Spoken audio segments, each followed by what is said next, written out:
aquilo que me dá esperança. Quero trazer à memória aquilo que me dá esperança.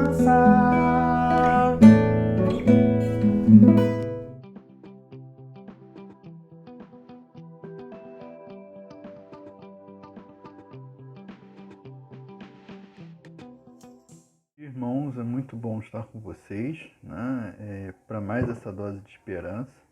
Pedimos que seja um momento que abençoe e continue abençoando a cada um, a cada dia, nesses momentos difíceis que nós passamos por conta da pandemia, nesses momentos de incerteza, de medo, de temor, né? E pedimos que Deus possa estar abençoando em todas as coisas, a todos aqueles que estejam nos ouvindo.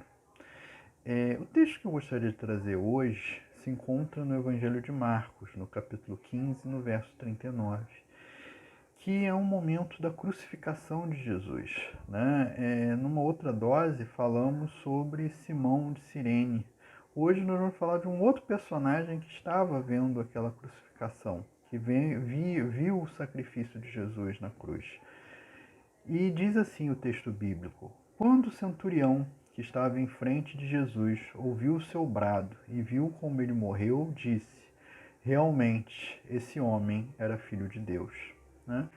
Irmãos, esse centurião, o centurião era um soldado, né, romano, que ele comandava uma centúria, ou seja, 100 soldados. Né? Então ele tinha a responsabilidade de comandar uma tropa de 100 homens.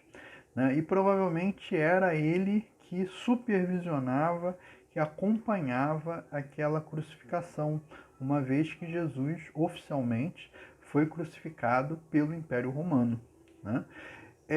E assim, a crucificação é um momento, né, que tomou de surpresa os discípulos. Né? Nós vemos na Bíblia isso nos evangelhos de cabo a rabo, de ponta a ponta. Nós vemos que os discípulos não estavam preparados para isso. Né? Não estavam preparados para o plano de Deus, que era a crucificação de Jesus e sua ressurreição.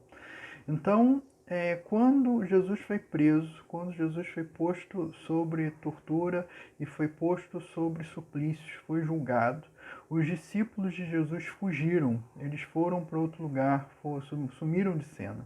Né? Pedro, inclusive, chegou a negar Jesus. Né? As mulheres, né, que seguiam Jesus, como Maria Madalena, Maria, sua própria mãe, Maria, mãe de Jesus, Salomé e outras, né, se mantinham afastadas, distantes, chorando por Jesus, mas afastadas daquela crucificação. Né? Todos estavam com medo, todos estavam perplexos. Mas este centurião, percebe e vê alguma coisa que ninguém tinha visto.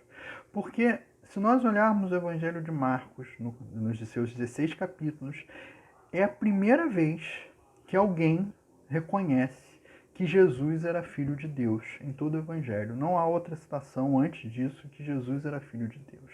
Então aquele centurião, aquele homem, aquele soldado, né, mesmo sendo pagão, mesmo não sendo judeu, mesmo não sendo cristão, mesmo não tendo seguido Jesus, ele percebe algo, né, que ninguém tinha visto. E ele percebe, na verdade, o plano de Deus em ação. Ele percebe que Deus estava atuando ali de alguma forma, né, e que o seu próprio filho estava ali.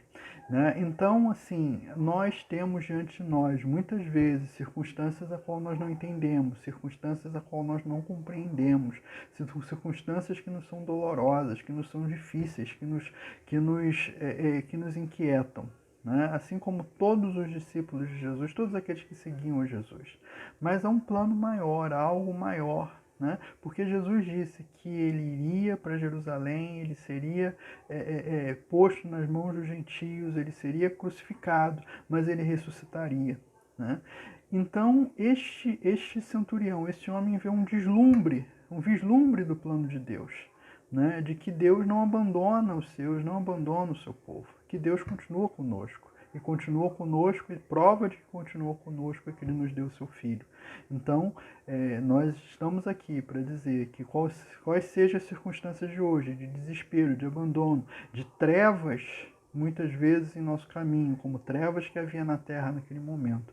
Deus está lá e Deus continua nos guiando através de seu Filho. Compartilhe esse vídeo em suas redes sociais.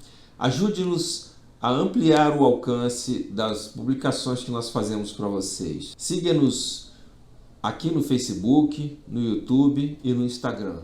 Ore pelo nosso ministério para que possamos alcançar cada vez mais pessoas. Em nome de Jesus, Cristo é a nossa paz.